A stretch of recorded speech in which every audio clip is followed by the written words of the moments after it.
Pourquoi les agriculteurs n'ont pas marché avec les gilets jaunes? C'est la question, et ça tombe bien parce que j'en ai trouvé un qui marche avec les gilets jaunes. Il s'agit de Christophe Biteau, bonjour. Bonjour. Vous êtes arboriculteur en bio, vous êtes gilet jaune, vous venez tout droit de quelle région? De Bretagne. De Bretagne, et juste avec vous, en face de vous, Eddy Fougier, politologue. Bonjour. Voilà. Christophe Biteau, vous dites non, c'est n'importe quoi, il y avait des agriculteurs. Bah écoutez, je suis désolé, je suis gilet jaune, j'ai pas, quand je suis rentré dans le mouvement gilet jaune, indiqué ni ma profession, ni mes origines, et ça n'est absolument pas demandé à l'entrée, donc je ne vous permets pas d'insister sur le fait qu'il y a ou non des agriculteurs. Pour moi, il y a des agriculteurs parmi les gilets jaunes. En nombre ou pas? En nombre, écoutez, pour les compter, il faut pouvoir les identifier. Or, en l'occurrence, l'identification d'un agriculteur aujourd'hui parmi d'autres personnes, lambda, on n'est pas labellisé, que je sache, avec une boucle d'oreille d'identification. Il n'y a rien qui indique qu'on soit agriculteur ou non agriculteur. Le mouvement se veut apolitique et sans les syndicats. Effectivement, les syndicats agricoles vous ont pas rejoint, sauf la coordination rurale quand même. Bah, écoutez, là c'est la même chose. Les syndicats, le mouvement était apolitique. Moi, je n'ai jamais été apolitique. J'ai des représentations syndicales et je vote depuis mes 18 ans. J'ai milité, je pense, à chaque élection. Donc je ne me considère pas comme apolitique. Je ne suis pas non plus asyndical. Et je ne l'ai jamais été parce que je crois que le mouvement Gilets jaunes, quoi qu'il arrive, est politique. Ah oui, c'est-à-dire, expliquez-moi. L'idée de défendre le pouvoir d'achat, un mieux vivre, une autre représentation justement politique du peuple, c'est de la politique. Eddy Fougier, vous êtes politologue. Quel regard vous portez, au-delà de l'échange qu'on vient d'avoir, sur la participation ou pas des agriculteurs? Alors, il y a déjà des aspects quantitatifs. Il y a une étude qui vient d'être faite par l'IFOP la semaine dernière, un IFOP Focus fait par Jérôme Fourquet, qui montre que 33% des agriculteurs se sentent proches des gilets jaunes, se sentent même gilets jaunes. Vous savez, il y a les sympathies pour les gilets jaunes, il y a ceux qui se sentent gilets jaunes. 33%, c'est la moyenne en France, c'est 15-16%. Ah oui, donc ça veut dire qu'il y en a plus que dans la moyenne? Oui, largement plus, largement plus. C'est quasiment le chiffre des ouvriers. Donc effectivement, ils sont sans doute peu visibles. Peut-être qu'on ne les voit pas le samedi, peut-être que le samedi, ils ne manifestent pas. En revanche, ils se sentent véritablement gilets jaunes, sans doute parce que dans les revendications, comme l'a dit ce monsieur, il y a cette idée que le travail ne paie pas. C'est quelque chose qui est vraiment intrinsèque dans le métier d'agriculteur et que l'on retrouve chez les gilets jaunes avec cette idée que certains sont dans une telle situation qu'ils sont obligés de cumuler plusieurs emplois pour arriver à boucler la fin de mois. Donc c'est quelque chose auquel les agriculteurs sont sans doute très sensibles. En revanche, sans doute aussi, on a une mauvaise représentation de la participation des agriculteurs parmi les gilets jaunes parce qu'ils ne figurent pas parmi les leaders de ces gilets jaunes qui sont plutôt des... Éric Drouet est un chauffeur routier, Maxime Nicole est dans la logistique, etc. etc. Et l'autre aspect, cela a été dit, c'est qu'effectivement, les agriculteurs ne sont pas nécessairement dans une logique asyndicale ou apolitique, parce qu'ils sont très souvent élus locaux dans des mairies de leur village, et ils ont souvent une carte syndicale. Donc effectivement, je pense qu'il n'y a pas de visibilité des agriculteurs dans ce mouvement parce qu'ils ne correspondent pas nécessairement à l'image que le mouvement, ou certains ont voulu donner de ce mouvement, d'être contre les corps intermédiaires que sont les syndicats et les partis politiques. C'est vrai ça, vous n'êtes pas contre les syndicats? Non, je ne suis pas contre le syndicat. Moi, le rôle d'un syndicat est de défendre l'intérêt de ces syndiqués et des gens qu'ils représentent. Le mouvement Gilets jaunes s'inscrit tout à fait dans un mieux-être, un mieux-vivre des gens qu'ils représentent, qu'ils soient syndiqués ou pas syndiqués, apolitiques ou politiques. Là n'est pas la question. Nos valeurs sont mutuelles et je crois qu'on peut s'y retrouver tout à fait. C'est vrai que quand j'entends des interviews, je ne sais pas si c'est révélateur ou pas en termes de chiffres, mais on entend souvent monsieur est infirmier, madame est caissière, etc. On entend assez peu monsieur est agriculteur, gagne moins de 350 euros par mois et dans le combat des Gilets jaunes. Écoutez, moi j'ai tendance à dire que ma femme est infirmière, elle travaille de nuit pour 10 euros de plus par nuit que si elle travaillait de jour, c'est déplorable.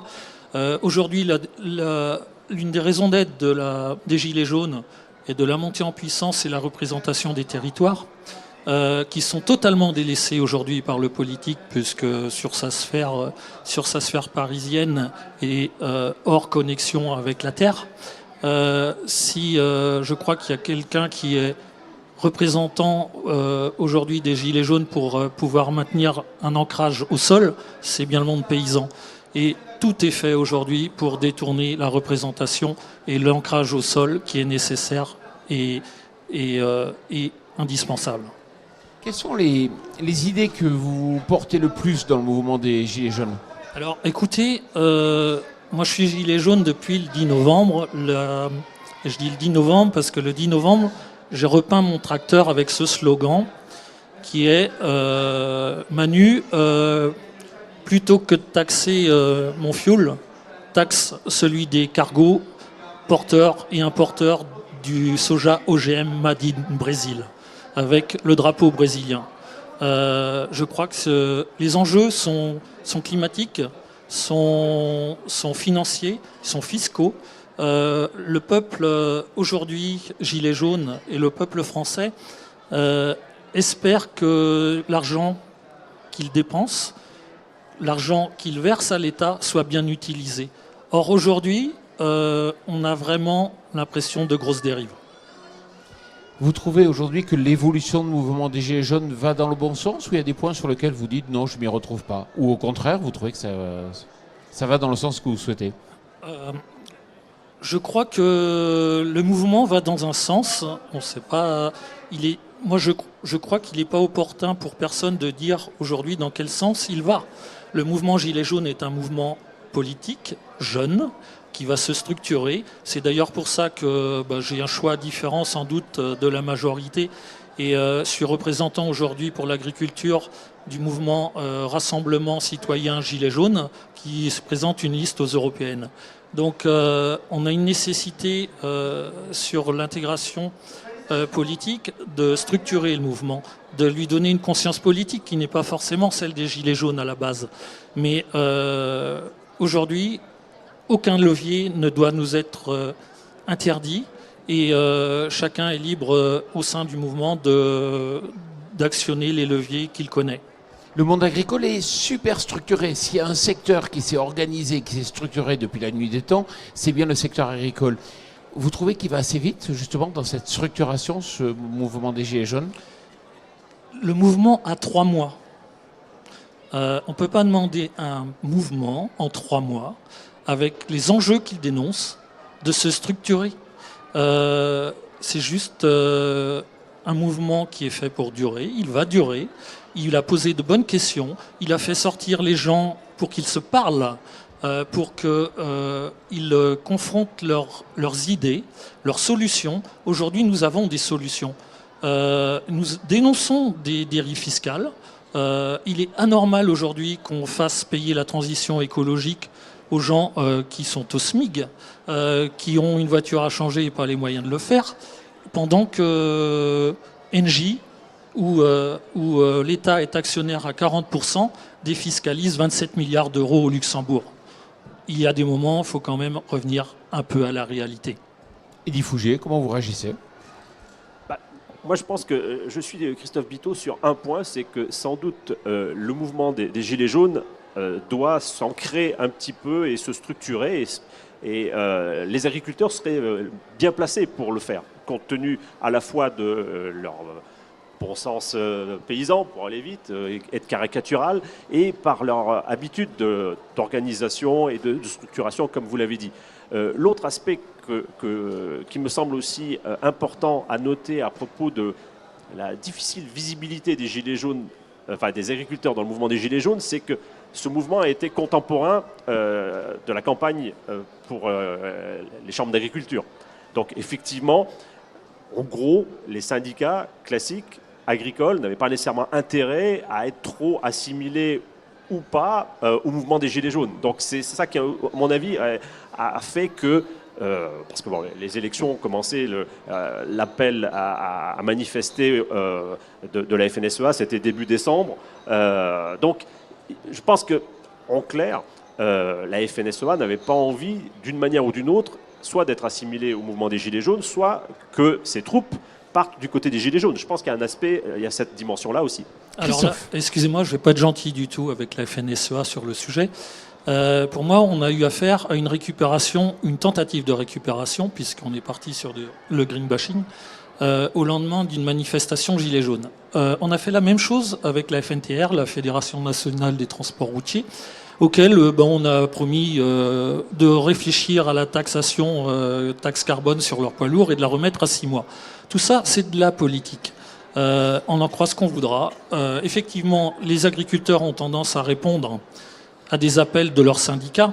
Maintenant, le mouvement Gilets jaunes est avant tout individuel et demande à chacun de réfléchir avec sa propre conscience. La conscience des agriculteurs, et je crois que de tout temps, il faut se rappeler de l'histoire. Moi, je crois qu'on a réellement eu, au début de notre siècle, un mouvement contestataire qui est arrivé, avec des jacqueries. Aujourd'hui, on a aussi des gens qui ont besoin de vivre, qui travaillent. Les Gilets jaunes, c'est pas que des feignants, descendants, des incultes. Aujourd'hui, les Gilets jaunes revendiquent le droit de vivre honnêtement de leur travail et que leur impôt, moi je paye des impôts, j'ai pas envie que mon impôt soit dilapidé dans des choses que je ne cautionne pas. Et aujourd'hui, les Gilets jaunes, c'est avant tout une demande de plus de démocratie. Nous en sommes très loin aujourd'hui. Quand vous en parlez autour de vous, aux autres agriculteurs, vous avez envie peut-être qu'ils vous rejoignent aussi. Comment ils réagissent ? Écoutez, nous sommes au Salon de l'Agriculture, donc c'est le meilleur endroit qui soit pour faire un appel aux agriculteurs. Je ne vais pas faire un appel syndical. Je suis assez surpris des dernières élections aux chambres d'agriculture qu'on a eues. Nous avons quand même près de 270 suicides dans le monde de l'agriculture en 2018. Tout va bien, on n'a pas changé le système, les majorités au sein des chambres d'agriculture sont restées les mêmes. C'est assez surprenant. Demain va être signé un contrat de solution. Un contrat de solution au profit de l'IEPP, qui est le parfait représentant de l'agrochimie et de produits pharmaceutiques. Moi, je suis en bio. J'aimerais que les impôts qui sont versés par nos concitoyens aillent où ils ont envie qu'ils aillent. Et en l'occurrence, le consommateur demande une agriculture plus saine, qui la nourrisse, une suffisance alimentaire. Et on en est très loin. Aujourd'hui, les aides bio ne sont plus payées qu'avec 3 ans de retard. Les primo-maintiens sont supprimés, j'en fais partie. J'ai une agriculture sur 30 hectares qui emploie du personnel sans aide, pendant que mon concurrent conventionnel a son revenu qui dépend à 70% des aides de la PAC. Les Gilets jaunes défendent un pouvoir d'achat. Et je suis littéralement souvent alpagué sur le fait que la bio, c'est bien gentil, mais c'est quand même plus cher. Sauf que c'est un mauvais calcul. Et en l'occurrence, moi, je produis une agriculture saine qui ne pollue pas les nappes phréatiques, qui ne coûte donc rien au retraitement de l'eau pour l'amener au robinet, qui ne produit pas de cancer et donc un trou à la sécurité sociale. Quand est-ce qu'on va prendre en compte la volonté du peuple de lui fournir ce qu'il réclame et une bonne direction de ses impôts ? La directive aujourd'hui qui va être signée par la FNSEA demain, dans le cadre du contrat de solution, est clairement dans la mauvaise direction. Les gens réclament du pouvoir d'achat, une agriculture qui la nourrisse de manière sereine et en confiance. il n'a pas envie que ses impôts aillent nourrir l'agrochimie. Emmanuel Macron était présent hier, il a fait 14 heures, je ne sais pas pourquoi il a fait 14 heures, mais c'est comme ça. Il était plutôt bien accueilli par les agriculteurs. Bah écoutez, moi je participe en tant que gilet jaune, enfin j'essaie de participer en tant que gilet jaune depuis 3 semaines à ces grands débats. Par expérience aujourd'hui, le filtrage pour accéder à Macron est quand même assez hilarant. J'ai organisé avec mon collectif de Verne, que je salue au passage, des conférences et des grands débats organisés par les Gilets jaunes où on a parlé de tout avec les maires, avec les députés de nos régions qui nous ont reçus. Le discours est tout autre et un grand débat, ça se fait avec la population, sans tri, avec des questions non dirigées et avec des réponses appropriées. Nous en sommes loin. C'est juste de la propagande électorale en vue des élections européennes. Élie Fouget, juste pour finir, c'était simple la vie de politologue avant, on avait des partis, des syndicats, c'était bien facile à appréhender, à apprécier. Aujourd'hui, on voit des mouvements beaucoup plus complexes. Oui, effectivement, la société civile s'organise de plus en plus, les citoyens eux-mêmes s'organisent de plus en plus. On a vu émerger à partir des années 90 avec un mouvement comme Attaque des associations citoyennes. Je dirais les Gilets jaunes sont pour l'instant pas encore structurés, mais sont un peu dans l'esprit des collectifs qui étaient apparus dans les années 90, de ces associations citoyennes et participent d'une manière ou d'une autre à la politique. Alors après, est-ce qu'ils vont se structurer en mouvement politique, en liste politique? Donc a priori Christophe Biteau est sur une liste pour les européennes. Et puis après, il y aura les municipales. Et les municipales, comme les européennes, sont des élections qui sont plutôt favorables à ce type de mouvement. On se souvient des motivés à Toulouse qui avaient présenté une liste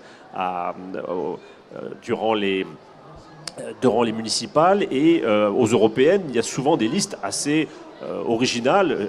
Chasse, pêche, nature, tradition, dans un autre genre, avait fait des scores intéressants durant les élections européennes. Donc...